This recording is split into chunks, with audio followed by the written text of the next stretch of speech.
Bwana ni aje bwana, leo nikiwa ghetto nikasema ngoja nikitoe kitu cha ubwabwa samaki. Of course.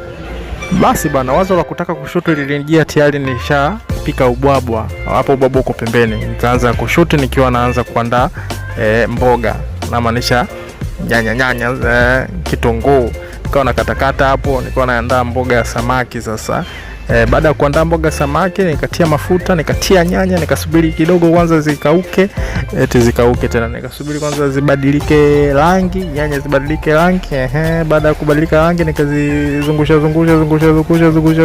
Baada ya kuzungusha katia nyanya langu lilikuwa nimelikatakata tu, nilikuwa sina kile kisagio cha kwa hiyo nikakatakata kwa ndo kama hivyo, nikasogeza gesi yangu kwa namna hiyo, nikaanza kukoroga nyanya zisagike umo kasaga. Baada ya kusaga nikatia na viazi kama unavyoona hapo, viazi kadhaa ili kuweza kuongeza udambu. Unajua tena si hatujui kupika, lakini ndo kama hivyo hivyo nikaongeza na maji, nikatia na samaki langu hilo la 2500, nikalikoroga, nikatia na chumvi. Baada ya kutia na chumvi nikaacha kadakika kadhaa. Hilo hapo